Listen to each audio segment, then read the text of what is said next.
तो अब देखो अपना लास्ट जीएसटी में एक इम्पोर्टेंट टॉपिक, एक इम्पोर्टेंट चैप्टर फिर से स्टार्ट हो रहा है, पेमेंट का। अपन ने इससे पहले रिटर्न वाला चैप्टर पढ़ लिया, रिटर्न किसको फाइल कब तक फाइल करना होता है वो सारा पढ़ लिया। अब आ रहा है कि जीएसटी का पेमेंट करना। जीएसटी का पेमेंट हम कब तक करें, कैसे करें, कब करें, कहाँ करें, और ना करें तो उसका क्या इफेक्ट होगा। इस चैप्टर में अपन को दो सेक्शन पढ़ने को मिलेंगे। एक तो सेक्शन आएगा अपना 49, एक आएगा अपना 54। 49 में तो अपन पढ़ेंगे कि जीएसटी का पेमेंट करना, और 54 में अपन पढ़ेंगे जीएसटी का रिफंड लेना। हो सकता है किसी ने ज्यादा पेमेंट कर दिया हो तो उसको रिफंड मिलेगा अंडर सेक्शन 54। तो यहाँ पे मेजर दो सेक्शन जो होंगे वो दो सेक्शन होंगे, 49 और 54। 49 में अपन पढ़ेंगे कि जीएसटी का जो पेमेंट किया जाएगा वो कैसे किया जाएगा, जिसमें मैंने आपको ऑलरेडी बताया कि 3 लेजर होते हैं यहाँ पे। 3 लेजर कौन कौन से? एक तो कैश लेजर होता है, एक क्रेडिट लेजर होता है, और एक पेमेंट लेजर होता है। कैश लेजर, क्रेडिट लेजर, और एक लाइबिलिटी लेजर होता है, सॉरी लाइबिलिटी लेजर। इन 3 लेजर के थ्रू अपन कैसे तो जीएसटी का पेमेंट करते हैं, और किस प्रकार से अपनी लाइबिलिटी लेजर का यूज करते हैं, तो इन सब के बारे में पढ़ेंगे। तीसरी चीज अपन इस चैप्टर में पढ़ेंगे कि जो भी आईटीसी होती है उसका यूटिलाइजेशन का मैनर क्या है और ऑर्डर का मैनर क्या है। ये सारी चीजें अपन इस चैप्टर में पढ़ेंगे पेमेंट वाले में। तो ऑब्वियस सी बात है, अपन ने जीएसटी में पढ़ा है कि जो भी रजिस्टर्ड पर्सन होता है उसको जीएसटी का आउटवर्ड सप्लाई पे जीएसटी का पेमेंट गवर्नमेंट को करना पड़ता है। जितने भी वो आउटवर्ड सप्लाई करेगा वो आईटीसी क्लेम करके फिर जो बचेगा उतना किसको पेमेंट करेगा? गवर्नमेंट को पेमेंट करेगा। अब वो कैसे पेमेंट करेगा? कैश लेजर के थ्रू पेमेंट करना पड़ेगा, या क्रेडिट लेजर के, या फिर लाइबिलिटी लेजर के? किस प्रकार से क्या करना होगा वो इस चैप्टर में देखेंगे। तो सबसे पहले बता रहे अपन को, as India is moving toward digitization, digitalization होना चाहिए, कि जो India digitalization, yes sir. India किसकी तरफ जा रहा है? डिजिटलाइजेशन की तरफ जा रहा है। GST have provided an easy and simple way of payment of tax. GST में क्या बताया गया अपन को? इजी एंड सिंपल वे बताया गया किसका? जीएसटी का पेमेंट करने का। Under GST regime all the tax payer get 3 electronic ledger. GST में टैक्स पेयर या फिर रजिस्टर्ड जो पर्सन होते हैं उनके पास 3 लेजर होते हैं। कौन कौन सा?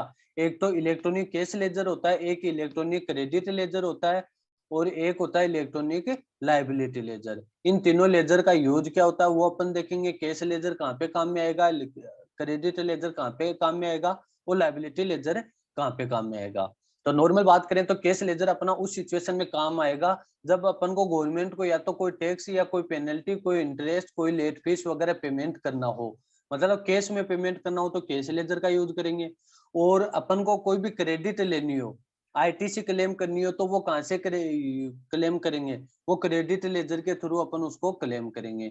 तीसरा लाइबिलिटी लेजर अपन को बताएगा कि एक रजिस्टर्ड पर्सन की लाइबिलिटी कितनी पेंडिंग चल रही है, कितना उसका इंटरेस्ट पेंडिंग चल रहा है, कितना उसका टैक्स, कितना उसकी लेट फीस, उसके बारे में अपन को बताएगा लाइबिलिटी लेजर। ठीक है। Yes sir. तो सबसे पहले अपने पास आ रहा है section 49, payment of tax, interest, penalty and other amounts. अगर किसी भी रजिस्टर्ड पर्सन को, किसी भी टैक्स पेयर को कोई भी पेमेंट, किसका पेमेंट, या तो टैक्स का, या इंटरेस्ट का, या फिर पेनल्टी का, या फिर कोई लेट फीस का, या फिर एनी अदर कोई अमाउंट का पेमेंट करना हो गवर्नमेंट को, तो वो कैसे करेगा। तो देखो क्या बता रहा है, every deposit made to what tax. प्रत्येक डिपॉजिट जो किसके रिगार्डिंग है, या तो टैक्स के रूप में, या फिर इंटरेस्ट, पेनल्टी, लेट फीस, या एनी अदर अमाउंट के रूप में है, बाई ए पर्सन। जो कौन पे कर रहा है? बाई ए पर्सन के द्वारा पे किया जाएगा। बाई इंटरेस्ट किसके थ्रू किया? इंटरनेट बैंकिंग के थ्रू पे किया जाएगा, या फिर बाई यूजिंग क्रेडिट और डेबिट कार्ड के थ्रू पे किया जाएगा, या फिर एनईएफटी नेफ्ट के थ्रू पे किया जाएगा, या फिर आरटीजीएस के थ्रू पे किया जाएगा। तो यहाँ पे ये अपन को क्या बता रहा है कि कोई भी टैक्स पेयर जो किसके लिए लायबल है, कोई भी टैक्स इंटरेस्ट पेनल्टी के लिए लायबल है, उस पर्सन के द्वारा जो भी पेमेंट किया जाएगा वो या तो बैंक के थ्रू किया जाएगा, इंटरनेट बैंकिंग के थ्रू, या फिर क्रेडिट डेबिट कार्ड के थ्रू, या फिर नेफ्ट के थ्रू, या फिर आरटीजीएस के थ्रू पेमेंट किया जाएगा। नेफ्ट और आरटीजीएस भी अपना एक इलेक्ट्रॉनिक पेमेंट का मोड ही होता है, तो उसके थ्रू पेमेंट किया जाएगा। और बाई सच अदर मोड, या फिर एनी अदर कोई मोड में पेमेंट कर देगा, and subject to such condition and restrictions. जो कंडीशन और रेस्ट्रिक्शंस हैं उनको ध्यान में रखते हुए वो किसी भी मैनर में पे कर देगा। As may be prescribe shall be credited to the electronic cash ledger. अब देखो इंपॉर्टेंट क्या बता रहा है इस पैराग्राफ में कि अगर कोई भी टैक्स पेयर है जिसको या तो कोई भी इंटरेस्ट या फिर कोई भी टैक्स या कोई भी पेमेंट सॉरी कोई भी पेनल्टी या कोई भी लेट फीस इनका पेमेंट करना हो तो वो किसके थ्रू करेगा। नीचे नीचे लिखा हुआ है कि या तो वो नेफ्ट के थ्रू कर देगा या फिर इंटरनेट बैंकिंग के थ्रू या क्रेडिट डेबिट कार्ड के थ्रू। किस रूम में करेगा उसको करना पड़ेगा कैश लेजर के थ्रू। मतलब कैश में पेमेंट देना होगा या तो वो बैंक के थ्रू दे देगा या क्रेडिट या डेबिट कार्ड के थ्रू या नेफ्ट के या फिर आरटीजीएस के थ्रू कैश में पेमेंट करना पड़ेगा। ठीक है। Yes, sir. Of such person to be maintained in such manner as may be prescribe. जो भी लेजर उसके द्वारा प्रेस्क्राइब है उसमें कैश लेजर के थ्रू उसके द्वारा पेमेंट किया जाएगा। आगे क्या बता रहा है द आईटीसी है self purchased in the return of a registered person shall be credited to his electronic credit ledger in accordance with the section 41 और सेक्शन 43 है to be maintained in such manner as may be prescribe. ITC देखो कैसे दी जाएगी। Credit ledger होता है ना जैसे for example एक कोई रजिस्टर्ड पर्सन है एक्स रजिस्टर्ड पर्सन है एक्स ने जैसे वाई को कोई भी माल बेचा 1 लाख रुपए का और उस पे 10,000 रुपए टैक्स का कलेक्ट कर लिया। अब ये एक्स है ये 10,000 रुपए की आईटीसी क्लेम करेगा। ये आईटीसी ऑलवेज ध्यान रखना कि केस में नहीं मिलती है। ये किसके थ्रू मिलती है। ये गवर्नमेंट अपना जो गवर्नमेंट के पास क्रेडिट लेजर होता है उस क्रेडिट लेजर में क्रेडिट कर देगी इसको। ठीक है ना। ये 10,000 रुपए की क्रेडिट कहाँ पे बढ़ा देगी अपना जो आईटीसी वो जो इनपुट टैक्स क्रेडिट लेजर है क्रेडिट लेजर में इसको इंक्रीज कर देगी क्रेडिट कर देगी। तो आईटीसी कौन सी कर देगी क्रेडिट जो भी सेल्फ परचेज्ड है रिटर्न में जो भी पर्सन ने बताया जैसे फॉर एग्जांपल मैंने रिटर्न फाइल किया उस रिटर्न में गवर्नमेंट को मैंने बता दिया कि मेरी एलिजिबल आईटीसी कितने 50,000 रुपए या फिर 1 लाख रुपए। वो आईटीसी मेरे को कहाँ पे गवर्नमेंट दे देगी वो मेरा जो क्रेडिट लेजर है गवर्नमेंट के पास उस लेजर में क्रेडिट कर देगी गवर्नमेंट। लेकिन याद रखना कभी भी आईटीसी केस में नहीं दी जाएगी कि मैं गवर्नमेंट को ये बोल लूं कि मेरे को 50,000 रुपए मेरी आईटीसी के दे दो वो नहीं देगी। क्रेडिट लेजर में मेरे क्रेडिट कर देगी और फिर जैसे ही मेरी आउटवर्ड टैक्स लायबिलिटी बनेगी उसके थ्रू मैं उसको क्या करता रहूंगा सेट ऑफ करता रहूंगा। ठीक है Sir, yes, sir. Sir, हाँ जी मतलब आईटीसी का जो है वो सिर्फ सेट ऑफ होगा। अगर क्रेडिट आएगा भी तो सिर्फ सेट ऑफ होगा हाँ नेक्स्ट बिल्कुल सेट ऑफ ही उससे। करना पड़ेगा अपन को।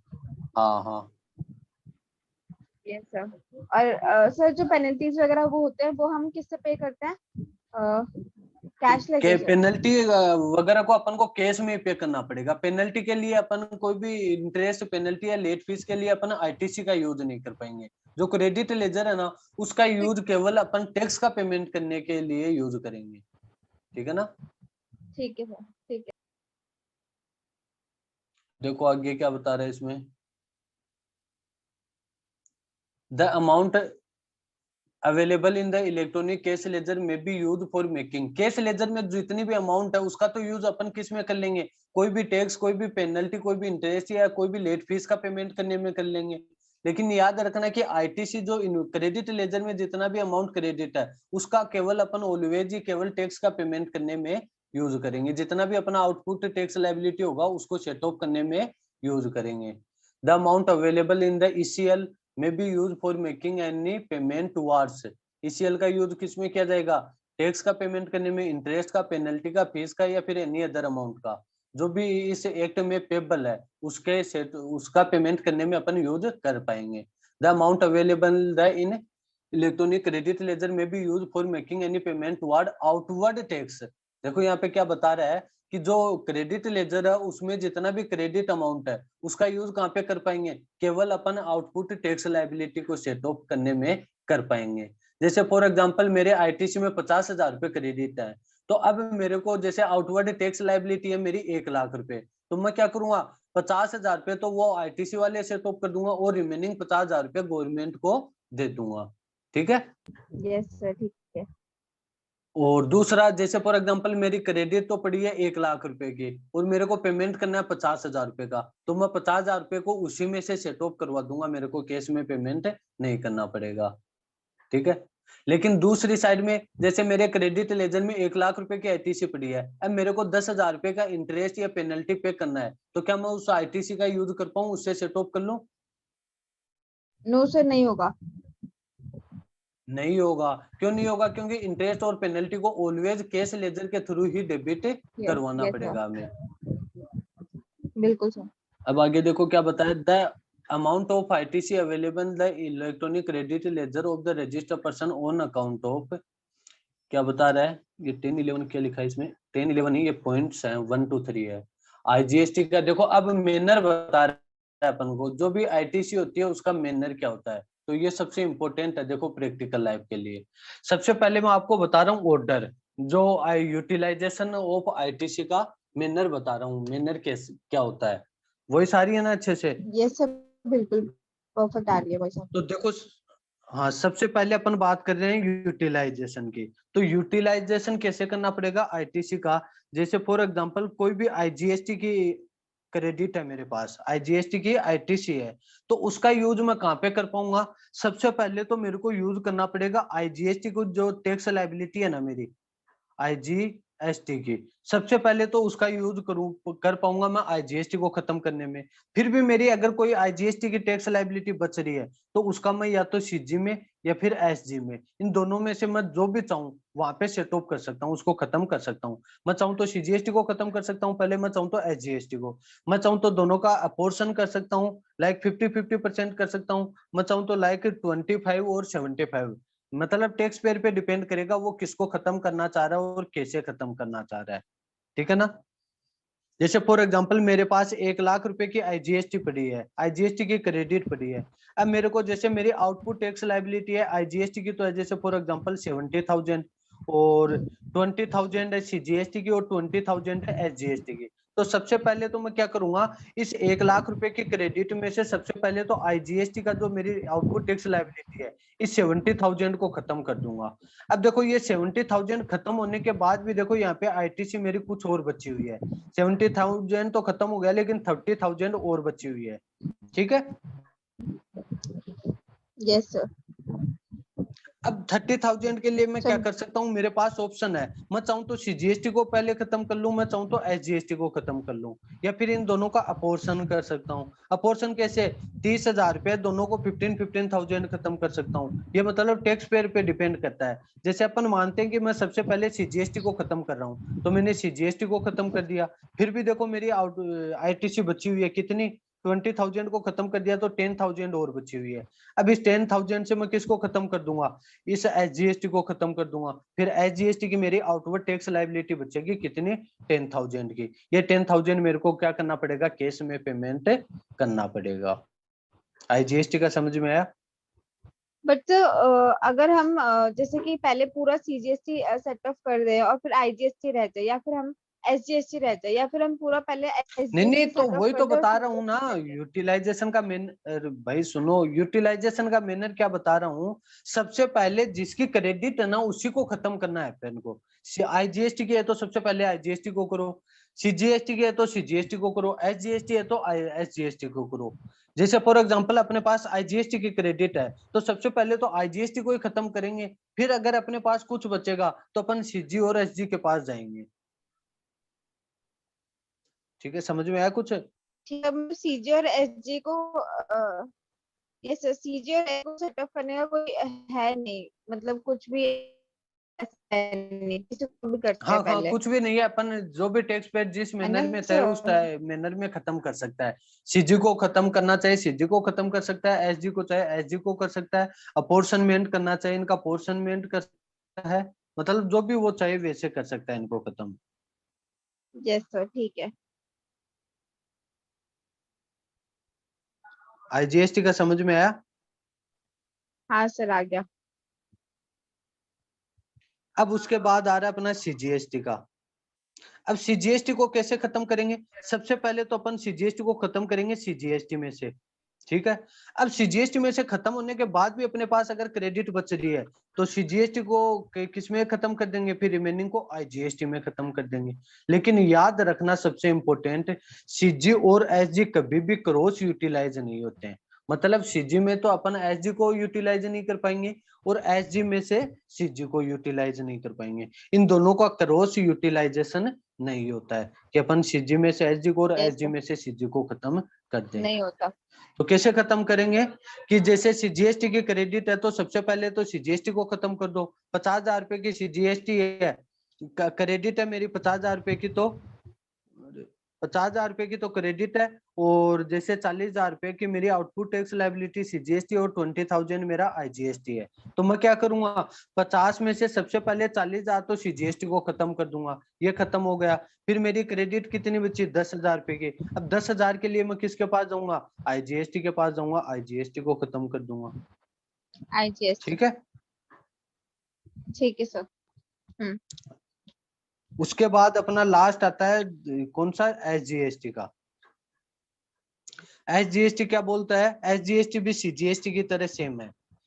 एसजीएसटी अपन को बोलता है कि एसजीएसटी को सबसे पहले तो किस में खत्म करो, एसजीएसटी में करो, फिर रिमेनिंग कुछ बचा है तो उसको आईजीएसटी में खत्म करो। तो अब सीजी और एसजी को देखने के बाद अपन को क्या पता चला कि सीजी और एसजी कभी क्रॉस यूटिलाइज तो नहीं हो पाएंगे। मतलब सीजी के क्रेडिट में से अपन एसजी को खत्म नहीं कर पाएंगे और एसजी में से सीजी को खत्म नहीं कर पाएंगे। आया समझ में। Yes sir. ये तो देखो अपन ने मैनर पढ़ लिया।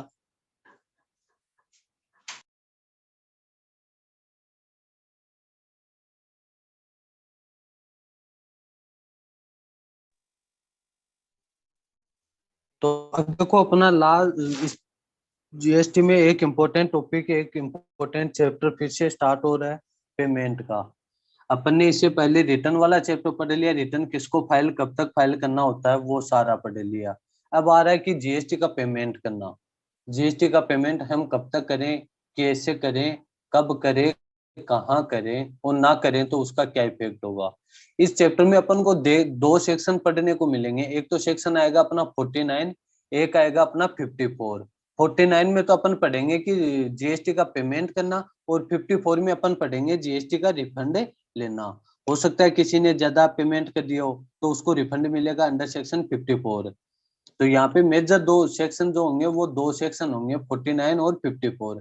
49 में अपन पढ़ेंगे कि जीएसटी का जो पेमेंट किया जाएगा वो कैसे किया जाएगा, जिसमें मैंने आपको ऑलरेडी बताया कि 3 लेजर होते हैं यहाँ पे। 3 लेजर कौन कौन से, एक तो कैश लेजर होता है, एक क्रेडिट लेजर होता है, और एक पेमेंट लेजर होता है। कैश लेजर, क्रेडिट लेजर, और एक लाइबिलिटी लेजर होता है, सॉरी लाइबिलिटी लेजर। इन 3 लेजर के थ्रू अपन कैसे तो जीएसटी का पेमेंट करते हैं और किस प्रकार से अपनी लाइबिलिटी लेजर का यूज करते हैं, तो इन सब के बारे में पढ़ेंगे। तीसरी चीज अपन इस चैप्टर में पढ़ेंगे कि जो भी आईटीसी होती है उसका यूटिलाइजेशन का मैनर क्या है और ऑर्डर का मैनर क्या है। ये सारी चीजें अपन इस चैप्टर में पढ़ेंगे पेमेंट वाले में। तो ऑब्वियस सी बात है, अपन ने जीएसटी में पढ़ा है कि जो भी रजिस्टर्ड पर्सन होता है उसको जीएसटी का आउटवर्ड सप्लाई पे जीएसटी का पेमेंट गवर्नमेंट को करना पड़ता है। जितने भी वो आउटवर्ड सप्लाई करेगा वो आईटीसी क्लेम करके फिर जो बचेगा उतना किसको पेमेंट करेगा, गवर्नमेंट को पेमेंट करेगा। अब वो कैसे पेमेंट करेगा, कैश लेजर के थ्रू पेमेंट करना पड़ेगा या क्रेडिट लेजर के या फिर लाइबिलिटी लेजर के, किस प्रकार से क्या करना होगा वो इस चैप्टर में देखेंगे। तो सबसे पहले बता रहे अपन को, as India is moving toward digitization, digitalization होना चाहिए कि जो India digitalization. Yes sir. India किसकी तरफ जा रहा है, डिजिटलाइजेशन की तरफ जा रहा है। GST have provided an easy and simple way of payment of tax. GST में क्या बताया गया अपन को, इजी एंड सिंपल वे बताया गया किसका, जीएसटी का पेमेंट करने का। Under GST regime all the tax payer get 3 electronic ledger. GST में टैक्स पेयर या फिर रजिस्टर्ड जो पर्सन होते हैं उनके पास 3 लेजर होते हैं। कौन कौन सा, एक तो इलेक्ट्रॉनिक कैश लेजर होता है, एक इलेक्ट्रॉनिक क्रेडिट लेजर होता है, और एक होता है इलेक्ट्रॉनिक लाइबिलिटी लेजर। इन तीनों लेजर का यूज क्या होता है वो अपन देखेंगे। कैश लेजर कहाँ पे काम में आएगा, क्रेडिट लेजर कहाँ पे काम में आएगा, और लाइबिलिटी लेजर कहाँ पे काम में आएगा। तो नॉर्मल बात करें तो कैश लेजर अपना उस सिचुएशन में काम आएगा जब अपन को गवर्नमेंट को या तो कोई टैक्स या कोई पेनल्टी, कोई इंटरेस्ट, कोई लेट फीस वगैरह पेमेंट करना हो, मतलब कैश में पेमेंट करना हो तो कैश लेजर का यूज करेंगे। और अपन को कोई भी क्रेडिट लेनी हो, आईटीसी क्लेम करनी हो तो वो कहाँ से क्लेम करेंगे, वो क्रेडिट लेजर के थ्रू अपन उसको क्लेम करेंगे। तीसरा लायबिलिटी लेजर अपन को बताएगा कि एक रजिस्टर्ड पर्सन की लायबिलिटी कितनी पेंडिंग चल रही है, कितना उसका इंटरेस्ट पेंडिंग चल रहा है, कितना उसका टैक्स, कितना उसकी लेट फीस, उसके बारे में अपन को बताएगा लायबिलिटी लेजर। ठीक है। Yes sir. तो सबसे पहले अपने पास आ रहा है section 49 payment of tax interest penalty and other amounts. अगर किसी भी रजिस्टर्ड पर्सन को, किसी भी टैक्स पेयर को कोई भी पेमेंट, किसका पेमेंट, या तो टैक्स का या इंटरेस्ट का या फिर पेनल्टी का या फिर कोई लेट फीस का या फिर एनी अदर कोई अमाउंट का पेमेंट करना हो गवर्नमेंट को, तो वो कैसे करेगा। तो देखो क्या बता रहा है, every deposit made toward tax, प्रत्येक डिपॉजिट जो किसके रिगार्डिंग है, या तो टैक्स के रूप में या फिर इंटरेस्ट पेनल्टी लेट फीस या एनी अदर अमाउंट के रूप में है, बाई ए पर्सन, जो कौन पे कर रहा है, बाई ए पर्सन के द्वारा पे किया जाएगा, बाई इंटरेस्ट किसके थ्रू, क्या इंटरनेट बैंकिंग के थ्रू पे किया जाएगा, या फिर बाई यूजिंग क्रेडिट और डेबिट कार्ड के थ्रू पे किया जाएगा, या फिर एनईएफटी नेफ्ट के थ्रू पे किया जाएगा, या फिर आरटीजीएस के थ्रू पे किया जाएगा। तो यहाँ पे ये अपन को क्या बता रहा है कि कोई भी टैक्स पेयर जो किसके लिए लायबल है, कोई भी टैक्स इंटरेस्ट पेनल्टी के लिए लायबल है, उस पर्सन के द्वारा जो भी पेमेंट किया जाएगा वो या तो बैंक के थ्रू किया जाएगा, इंटरनेट बैंकिंग के थ्रू, या फिर क्रेडिट डेबिट कार्ड के थ्रू, या फिर नेफ्ट के थ्रू, या फिर आरटीजीएस के थ्रू पेमेंट किया जाएगा। नेफ्ट और आरटीजीएस भी अपना एक इलेक्ट्रॉनिक पेमेंट का मोड ही होता है, तो उसके थ्रू पेमेंट किया जाएगा। और बाई सच अदर मोड, या फिर एनी अदर कोई मोड में पेमेंट कर देगा, and subject to such condition and restrictions, जो कंडीशन और रेस्ट्रिक्शंस हैं उनको ध्यान में रखते हुए वो किसी भी मैनर में पे कर देगा।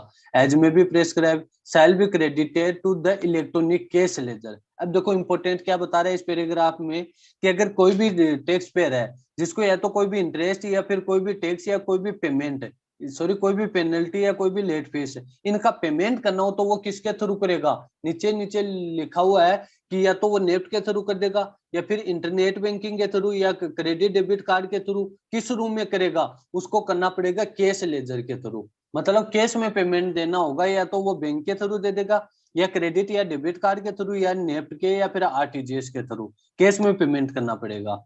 ठीक है। Yes sir. Of such person to be maintained in such manner as may be prescribe, जो भी लेजर उसके द्वारा प्रेस्क्राइब है उसमें कैश लेजर के थ्रू उसके द्वारा पेमेंट किया जाएगा। आगे क्या बता रहा है, द आईटीसी है self purchased in the return of a registered person shall be credited to his electronic credit ledger in accordance with the section 41 और section 43 है to be maintained in such manner as may be prescribed। ITC देखो कैसे दी जाएगी, credit ledger होता है ना, जैसे for example एक कोई रजिस्टर्ड पर्सन है एक्स, एक्स रजिस्टर्ड पर्सन है, एक्स ने जैसे वाई को कोई भी माल बेचा 1,00,000 रुपए का, और उस पे 10,000 रुपए टैक्स का कलेक्ट कर लिया। अब ये एक्स है, ये 10,000 रुपए की आईटीसी क्लेम करेगा। ये आईटीसी ऑलवेज ध्यान रखना कि केस में नहीं मिलती है, ये किसके थ्रू मिलती है, ये गवर्नमेंट अपना जो गवर्नमेंट के पास क्रेडिट लेजर होता है उस क्रेडिट लेजर में क्रेडिट कर देगी इसको। ठीक है ना, ये 10,000 रुपए की क्रेडिट कहाँ पे बढ़ा देगी, अपना जो आईटीसी वो जो इनपुट टैक्स क्रेडिट लेजर है, क्रेडिट लेजर में इसको इंक्रीज कर देगी, क्रेडिट कर देगी। तो आईटीसी कौन सी कर देगी क्रेडिट, जो भी सेल्फ असेस्ड है, रिटर्न में जो भी पर्सन ने बताया, जैसे फॉर एग्जांपल मैंने रिटर्न फाइल किया, उस रिटर्न में गवर्नमेंट को मैंने बता दिया कि मेरी एलिजिबल आईटीसी कितने 50,000 रुपए या फिर 1,00,000 रुपए, वो आईटीसी मेरे को कहाँ पे गवर्नमेंट दे देगी, वो मेरा जो क्रेडिट लेजर है गवर्नमेंट के पास उस लेजर में क्रेडिट कर देगी गवर्नमेंट। लेकिन याद रखना कभी भी आईटीसी केस में नहीं दी जाएगी कि मैं गवर्नमेंट को ये बोल लूं कि मेरे को 50,000 रुपए मेरी आईटीसी के दे दो, वो नहीं देगी। क्रेडिट लेजर में मेरे क्रेडिट कर देगी, और फिर जैसे ही मेरी आउटवर्ड टैक्स लायबिलिटी बनेगी उसके थ्रू मैं उसको क्या करता रहूंगा, सेट ऑफ करता रहूंगा। ठीक है सर। Yes sir. सर मतलब आईटीसी का जो है वो सिर्फ सेट ऑफ होगा, अगर क्रेडिट आएगा भी तो सिर्फ सेट ऑफ होगा। हाँ बिल्कुल सेट ऑफ ही करना पड़ेगा अपन को। हाँ हाँ यस सर। और सर जो पेनल्टीज वगैरह वो होते हैं वो हम किससे पे करते हैं, कैश लेके? पेनल्टी वगैरह को अपन को कैश में पे करना पड़ेगा। पेनल्टी के लिए अपन कोई भी इंटरेस्ट पेनल्टी या लेट फीस के लिए अपन आईटीसी का यूज नहीं कर पाएंगे, जो क्रेडिट लेजर है ना उसका यूज केवल अपन टैक्स का पेमेंट करने के लिए यूज करेंगे, ठीक है ना। ठीक है सर, ठीक है। देखो आगे क्या बता रहे हैं इसमें, the amount available in the electronic cash ledger में be use for making, cash ledger में जितनी भी अमाउंट है उसका तो यूज अपन किस में कर लेंगे, कोई भी टैक्स, कोई भी पेनल्टी, कोई भी इंटरेस्ट या कोई भी लेट फीस का पेमेंट करने में कर लेंगे। लेकिन याद रखना कि आईटीसी जो क्रेडिट लेजर में जितना भी अमाउंट क्रेडिट है उसका केवल अपन ऑलवेज ही केवल टैक्स का पेमेंट करने में यूज करेंगे, जितना भी अपना आउटपुट टैक्स लायबिलिटी होगा उसको सेट ऑफ करने में यूज करेंगे। The amount available in the ECL में be use for making any payment towards, ECL का यूज किस में किया जाएगा, टैक्स का पेमेंट करने में, इंटरेस्ट का, पेनल्टी का, फीस का या फिर एनी अदर अमाउंट का, जो भी इस एक्ट में पेबल है उसके सेट उसका पेमेंट करने में अपन यूज कर पाएंगे। The amount available the in electronic credit ledger में be use for making any payment toward outward tax. देखो यहाँ पे क्या बता रहा है कि जो क्रेडिट लेजर है उसमें जितना भी क्रेडिट अमाउंट है उसका यूज कहाँ पे कर पाएंगे, केवल अपन आउटपुट टैक्स लायबिलिटी को सेट ऑफ करने में कर पाएंगे। जैसे फॉर एग्जांपल मेरे आईटीसी में 50,000 रुपए क्रेडिट है, तो अब मेरे को जैसे आउटवर्ड टैक्स लायबिलिटी है मेरी 1,00,000 रुपए, तो मैं क्या करूंगा 50,000 रुपए तो वो आईटीसी वाले सेट ऑफ कर दूंगा और रिमेनिंग 50,000 रुपए गवर्नमेंट को दे दूंगा, ठीक है। यस सर, ठीक है। और दूसरा जैसे फॉर एग्जांपल मेरी क्रेडिट तो पड़ी है 1,00,000 रुपए की और मेरे को पेमेंट करना है 50,000 रुपए का, तो मैं 50,000 रुपए को उसी में से सेट ऑफ करवा दूंगा, मेरे को कैश में पेमेंट नहीं करना पड़ेगा, ठीक है। लेकिन दूसरी साइड में जैसे मेरे क्रेडिट लेजर में 1,00,000 रुपए की आईटीसी पड़ी है, अब मेरे को 10,000 रुपए का इंटरेस्ट या पेनल्टी पे करना है, तो क्या मैं उस आईटीसी का यूज कर पाऊं, उससे सेट ऑफ कर लूं? नो सर, नहीं होगा। नहीं होगा। क्यों नहीं होगा? क्योंकि इंटरेस्ट और पेनल्टी को ऑलवेज कैश लेजर के थ्रू ही डेबिट करवाना यस पड़ेगा सर, हमें। बिल्कुल सर। अब आगे देखो क्या बताया, the amount of ITC available the electronic credit laser of the registered person on account of, क्या बता रहा है ये 10-11 क्या लिखा है इसमें, 10-11 ही ये पॉइंट्स हैं 1-2-3 है आईजीएसटी का। देखो अब मेनर बता रहा है अपन को, जो भी आईटीसी होती है उसका मेनर क्या होता है, तो ये सबसे इंपॉर्टेंट है देखो प्रैक्टिकल लाइफ के लिए। सबसे पहले मैं आपको बता रहा हूँ ऑर्डर, जो यूटिलाइजेशन ऑफ आईटीसी का मेनर बता रहा हूँ, मेनर कैसे क्या होता है, वही सारी है ना अच्छे से। यस सर, बिल्कुल परफेक्ट आ रही है भाई साहब। तो देखो हाँ सबसे पहले अपन बात कर रहे हैं यूटिलाइजेशन की, तो यूटिलाइजेशन कैसे करना पड़ेगा आईटीसी का। जैसे फॉर एग्जांपल कोई भी आईजीएसटी की क्रेडिट है मेरे पास, आईजीएसटी की आईटीसी है, तो उसका यूज मैं कहाँ पे कर पाऊंगा, सबसे पहले तो मेरे को यूज करना पड़ेगा आईजीएसटी को, जो टैक्स लायबिलिटी है ना मेरी आईजीएसटी की, सबसे पहले तो उसका यूज कर पाऊंगा मैं आईजीएसटी को खत्म करने में। फिर भी मेरी अगर कोई आईजीएसटी की टैक्स लायबिलिटी बच रही है तो उसका मैं या तो सीजी में या फिर एसजी में, इन दोनों में से मैं जो भी चाहूँ वहां पे सेट ऑफ कर सकता हूँ, उसको खत्म कर सकता हूँ। मैं चाहूँ तो सीजीएसटी को खत्म कर सकता हूँ पहले, मैं चाहूँ तो एसजीएसटी को, मैं चाहूँ तो दोनों का अपोर्शन कर सकता हूँ, लाइक 50-50% कर सकता हूँ, मैं चाहूँ तो लाइक 25 और 75, मतलब टैक्स पेयर पे डिपेंड करेगा वो किसको खत्म करना चाह रहा है और कैसे खत्म करना चाह रहा है, ठीक है ना। जैसे फॉर एग्जांपल मेरे पास 1,00,000 रुपए की आईजीएसटी पड़ी है, आईजीएसटी की क्रेडिट पड़ी है। अब मेरे को जैसे मेरी आउटपुट टैक्स लायबिलिटी है आईजीएसटी की, तो है जैसे फॉर एग्जांपल 70,000 और 20,000 है सीजीएसटी की और 20,000 है एसजीएसटी की। तो सबसे पहले तो मैं क्या करूंगा, इस 1,00,000 रुपए की क्रेडिट में से सबसे पहले तो आईजीएसटी का जो मेरी आउटपुट टैक्स लायबिलिटी है इस 70,000 को खत्म कर दूंगा। अब देखो ये 70,000 खत्म होने के बाद भी देखो यहाँ पे आईटीसी मेरी कुछ और बची हुई है, 70,000 तो खत्म हो गया लेकिन 30,000 और बची हुई है, ठीक है। Yes sir. अब 30,000 के लिए मैं क्या कर सकता हूँ, मेरे पास ऑप्शन है, मैं चाहूँ तो सीजीएसटी को पहले खत्म कर लूं, मैं चाहूँ तो एसजीएसटी को खत्म कर लूं, या फिर इन दोनों का अपोर्शन कर सकता हूँ। अपोर्शन कैसे, 30,000 रुपए दोनों को 15,000 खत्म कर सकता हूँ। ये मतलब टैक्स पेयर पे डिपेंड करता है। जैसे अपन मानते हैं कि मैं सबसे पहले सीजीएसटी को खत्म कर रहा हूँ, तो मैंने सीजीएसटी को खत्म कर दिया, फिर भी देखो मेरी आईटीसी बची हुई है कितनी, 20,000 को खत्म कर दिया तो 10,000 और बची हुई है। अब इस 10,000 से मैं किसको खत्म कर दूंगा, इस एसजीएसटी को खत्म कर दूंगा। फिर एसजीएसटी की मेरी आउटवर्ड टैक्स लायबिलिटी बचेगी कितनी, 10,000 की। ये 10,000 मेरे को क्या करना पड़ेगा, कैश में पेमेंट करना पड़ेगा। आईजीएसटी का समझ में आया? बट अगर हम जैसे कि पहले पूरा सीजीएसटी सेटअप कर दे और फिर आईजीएसटी रह जाए, या फिर हम एसजीएसटी रह जाए, या फिर हम पूरा पहले नहीं एसजीएसटी तो सेटअप वही कर तो दे और बता रहा हूँ ना, सीजीएसटी रह जाए। यूटिलाइजेशन का मेन, भाई सुनो, यूटिलाइजेशन का मैनर क्या बता रहा हूँ। सबसे पहले जिसकी क्रेडिट है ना उसी को खत्म करना है पेन को। आईजीएसटी की है तो सबसे पहले आईजीएसटी को करो, सीजीएसटी की है तो सीजीएसटी को करो, एसजीएसटी है तो एसजीएसटी को करो। जैसे फॉर एग्जांपल अपने पास आईजीएसटी की क्रेडिट है तो सबसे पहले तो आईजीएसटी को ही खत्म करेंगे, फिर अगर अपने पास कुछ बचेगा तो अपन सीजी और एसजी के पास जाएंगे। ठीक है, समझ में आया कुछ? ठीक है, सीजी और एसजी को ये सीजी और एसजी को सेटअप करने का कोई है नहीं, मतलब कुछ भी ऐसा है नहीं, किसी को भी करते हाँ हैं हाँ, पहले, कुछ भी नहीं है, अपन जो भी टैक्स पेड जिस है ना मैनर में तय उस सर? मैनर में खत्म कर सकता है। सीजी को खत्म करना चाहिए सीजी को खत्म कर सकता है, एसजी को चाहे एसजी को कर सकता है, अपोर्शनमेंट करना चाहिए इनका अपोर्शनमेंट कर सकता है, मतलब जो भी वो चाहे वैसे कर सकता है इनको खत्म। यस सर, ठीक है। आईजीएसटी का समझ में आया? हाँ सर, आ गया। अब उसके बाद आ रहा है अपना सीजीएसटी का। अब सीजीएसटी को कैसे खत्म करेंगे? सबसे पहले तो अपन सीजीएसटी को खत्म करेंगे सीजीएसटी में से। ठीक है, अब सीजीएसटी में से खत्म होने के बाद भी अपने पास अगर क्रेडिट बच रही है तो सीजीएसटी को किस में खत्म कर देंगे, फिर रिमेनिंग को आईजीएसटी में खत्म कर देंगे।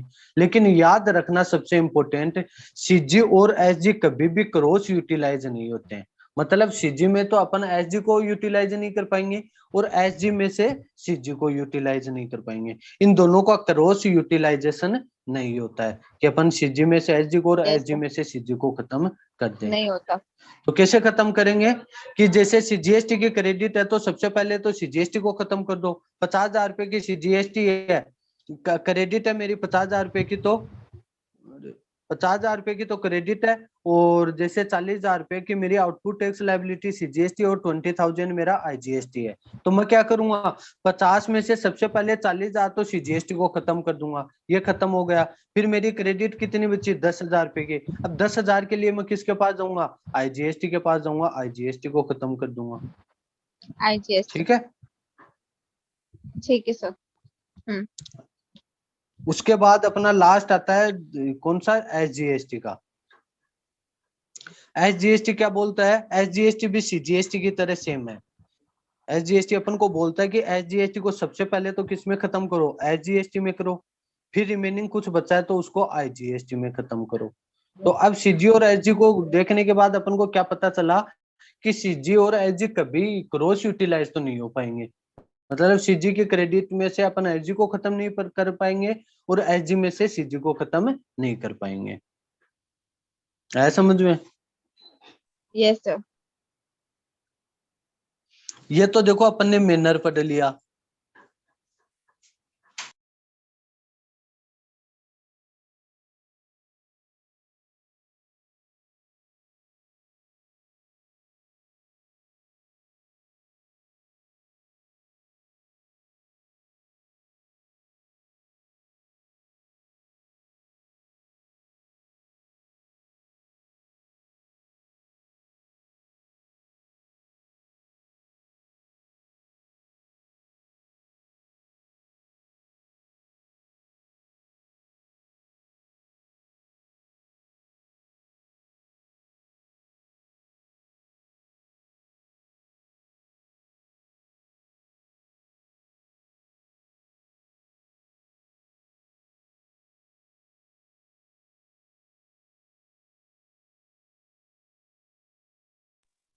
Hello, hello. Yes sir.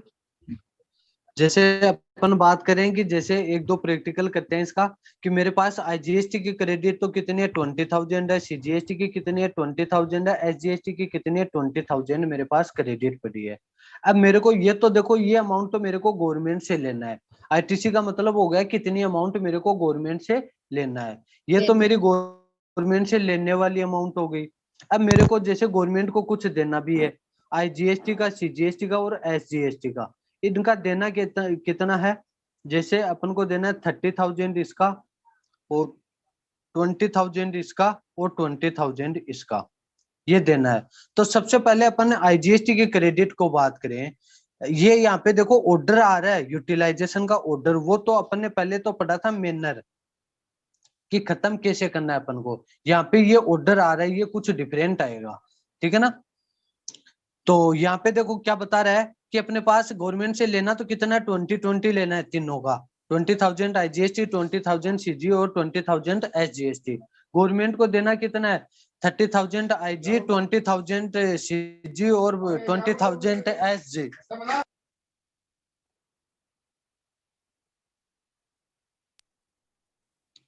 तो जैसे अपने पास टैक्स का पेमेंट तो सीजी का 20 और एसजी का 20,000। अब पेमेंट करे कैसे, इसका ऑर्डर क्या है यूटिलाइजेशन का वो सुनना। सबसे पहले अपने क्या पढ़ा है यूटिलाइजेशन का मेनर। मेनर ने अपन को क्या बताया कि सबसे पहले तो आप आईजीएसटी के क्रेडिट को आईजीएसटी में से खत्म करो। तो आईजीएसटी में से खत्म करेंगे तो जैसे क्रेडिट तो अपनी है 20,000 और मेरी लाइबिलिटी कितनी है, लाइबिलिटी है मेरी 30,000। तो 20,000 तो देखो यहाँ पे खत्म हो गया है, ये हो गया ना। यस सर, 20,000 बिल्कुल। तो खत्म हो गया, इट मीन्स मेरी लाइबिलिटी यहाँ पे कितनी बच गई, फिर यहाँ पे मेरी 10,000 की लाइबिलिटी और बच गई आईजीएसटी की, ठीक है। Yes sir. अब अपन ने यूटिलाइजेशन का मेनर में क्या पढ़ा था कि सीजीएसटी के क्रेडिट को सबसे पहले सीजीएसटी में से खत्म करो, ठीक है ना। लेकिन अपन को ऑर्डर क्या बताएगा, ऑर्डर अपन को ये बताएगा कि अगर आपके पास सीजी को खत्म करने से पहले और भी कोई आईजीएसटी की क्रेडिट पड़ी है तो सबसे पहले उसको खत्म कर दो। मतलब 20,000 में से अपन पहले किसको खत्म कर देंगे, आईजीएसटी को खत्म कर देंगे। 10,000 जो आईजीएसटी का बच्चा है भी अपना 10,000 उसको खत्म कर देंगे। उसको खत्म कर देंगे तो आईजीएसटी तो देखो अपना यहाँ से पूरा खत्म हो गया। और यहाँ पे अपनी सीजीएसटी की क्रेडिट कितनी बच गई, सीजीएसटी की क्रेडिट अपने पास 10,000 ही बच गई, ठीक है। अब इस 10,000 में से किसको खत्म कर देंगे, इस 10,000 में अपन सीजीएसटी को खत्म कर देंगे। इसको खत्म करेंगे तो यहाँ पे कितना बच जाएगा, यहाँ पे अपने पास बच जाएगा 10,000। 10,000 अपन को क्या करना है, सीजीएसटी का पेमेंट करना है। अब देखो अगर क्रॉस यूटिलाइज होता, यहाँ पे देखो ये भी क्रेडिट खत्म हो गई, ये क्रेडिट खत्म हो गई ना, आईजी और सीजी यस दोनों सर। खत्म हो गए अपने पास, इन दोनों का काम हो गया। अब अगर देखो क्रॉस यूटिलाइजेशन पॉसिबल होता ना तो अपन एसजीएसटी में से क्या कर लेते, सीजीएसटी को खत्म कर देते। लेकिन यहाँ पे क्रॉस यूटिलाइजेशन पॉसिबल नहीं है दोनों का। तो अपन क्या करेंगे, ये 20,000 रुपए की क्रेडिट है, इसको किस में खत्म कर देंगे, इसको इस एसजीएसटी में से ही खत्म कर देंगे। तो एसजीएसटी भी अपना पूरा खत्म हो गया।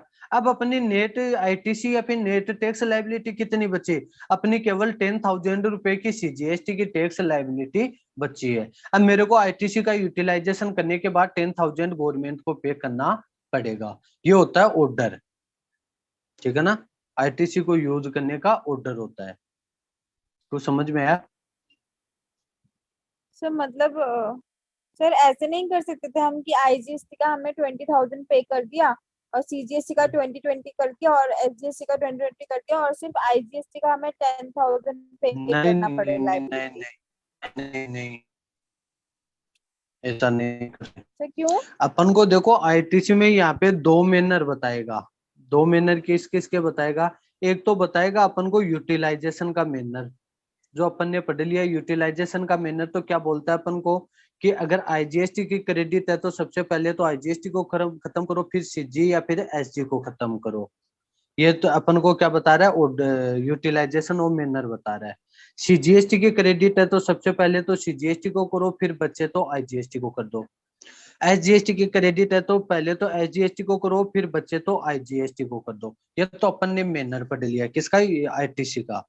अब मैनर पढ़ने के बाद इसका ऑर्डर अपन को किस बारे में बताता है, ऑर्डर अपन को ये बोलता है कि सबसे पहले आप काम क्या करो कि अगर आईजीएसटी की क्रेडिट है ना तो सबसे पहले तो पूरा आईजीएसटी खत्म करो। चाहे तो आपको आईजीएसटी में से खत्म करना पड़े, चाहे सीजीएसटी में से खत्म करना पड़े या फिर एसजीएसटी में से। सबसे पहला काम क्या करो, आईजीएसटी को पूरा का पूरा खत्म करो। जैसे ही आपका आईजीएसटी खत्म हो जाएगा ना, फिर आप जाओ किसके पास, सीजी और एसजी के पास। आईजीएसटी खत्म होने के बाद या तो सीजीएसटी को खत्म करो या फिर एसजीएसटी को, लेकिन क्रॉस यूटिलाइजेशन मत कर लेना, ठीक है ना। जैसे फॉर एग्जांपल ये तो अपना हो गया मेनर।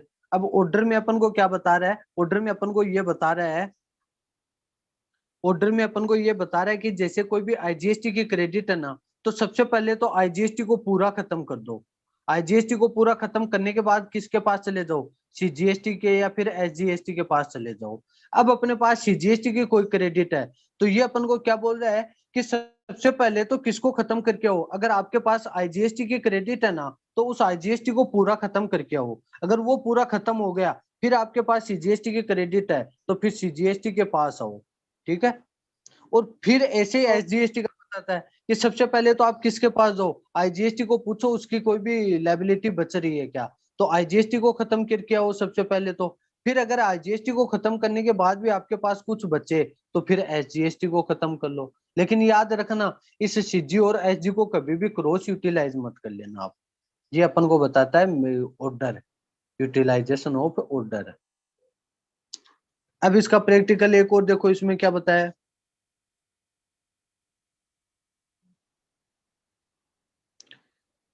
जैसे फॉर एग्जांपल मेरे को 50,000 रुपये तो आईजीएसटी की क्रेडिट है मेरी, जैसे शॉर्ट में लिख रहा हूँ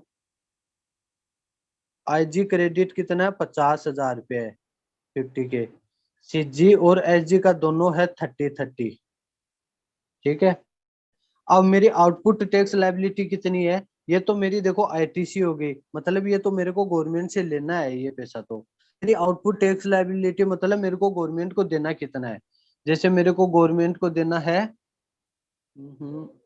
70 और 70 से 20 और 21, ये मेरे को क्या करना है आईजी और सीजी और एसजी ये मेरे को गवर्नमेंट को देना है, ठीक है।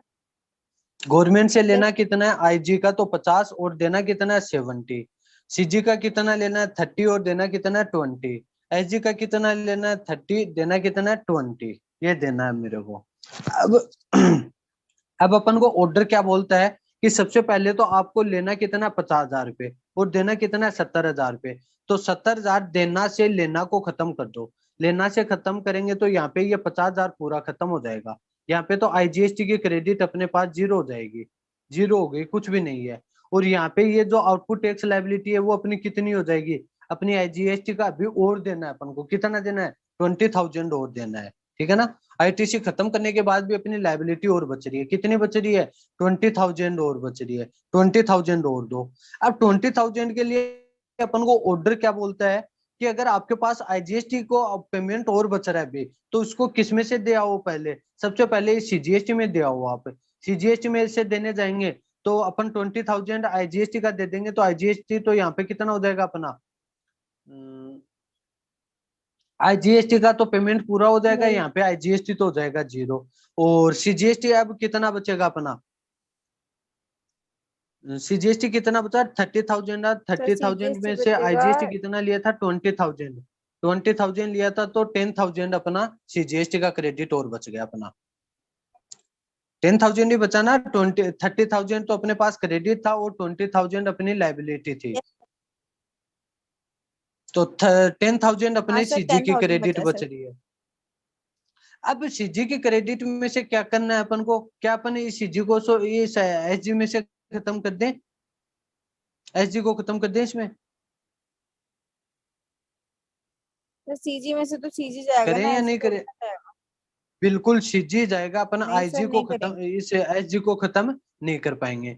तो इस 10,000 लेना से इस 20,000 देना को खत्म करेंगे तो यहाँ पे तो कितना हो जाएगा, यहाँ पे तो अपना हो जाएगा जीरो। यहाँ तो सीजी की क्रेडिट पूरी खत्म होगी, यहाँ पे अपने सीजी की लायबिलिटी कितनी बचेगी 10,000 बचेगी। अब 10,000 सीजी की लायबिलिटी बच रही है तो क्या इस 30,000 जो एसजी की क्रेडिट बच रही है इससे इसको खत्म कर दें सीजी को, नो सर नो, इसको खत्म नहीं कर पाएंगे। इसको खत्म नहीं कर पाएंगे तो इस 30,000 लेना को इस 20,000 से खत्म कर देंगे, 20,000 से खत्म करेंगे तो यहाँ पे तो हो जाएगा जीरो, यहाँ पे तो हो जाएगा जैसे जीरो, यहाँ पे तो हो गया जीरो और यहाँ पे 30 और 20 था तो एसजी की क्रेडिट हो गई 10,000 रुपये। अब अपना फाइनल डिसीजन क्या आया कि गवर्नमेंट से अपन को एसजीएसटी का लेना तो कितना है 10,000, तो अभी भी आईटीसी बची है मेरी, किसकी एसजीएसटी की, एसजीएसटी की मेरे पास आईटीसी बची है, आईटीसी 10,000 रुपये की। और मेरी सीजीएसटी की आउटपुट टैक्स लायबिलिटी कितनी बच रही है 10,000 मेरे को कैश में पेमेंट करना पड़ेगा। अब सीजीएसटी का मेरे को 10,000 कैश में पेमेंट करना पड़ेगा। बोलो कुछ समझ में आया?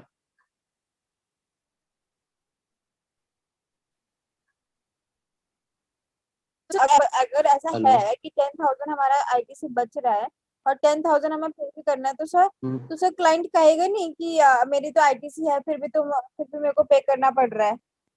सर ये तो उसके लिए हार्डशिप होगी ना, हाँ जब उसकी आईटीसी बिल्कुल बच रही कहेगा है तो तब भी उसको पे करना पड़ नहीं रहा नहीं। है। अरे भाई इनका क्रॉस यूटिलाइज नहीं होगा। ये 10,000 उसकी आईटीसी बच रही है, तो जब वो next output tax supply taxable supply करेगा तो उसमें से सेट ऑफ कर देगा इसको। आईजीएसटी की करेगा या फिर वो इंटरस्टेट सप्लाई करेगा या फिर इंट्रा। तो जो भी उसके पास जीएसटी की क्रेडिट बची थी ना 10,000, तो जितनी हाँ भी सर। उसके पास क्रेडिट बची थी सीजी और एसजी को, वो नेक्स्ट टाइम पे उसको खत्म कर लेगा। सर ऐसे नहीं कर सकते, पहले आप एक बार मेरा सुन लीजिए। हाँ जी। सर जैसे आईजीएसटी का 50,000 था ना, तो फिफ्टी हम्म। थाउजेंड तो हमने पूरा सेट ऑफ कर दिया, 20,000 बचा। हम्म। हम्म। अब सर सीजीएसटी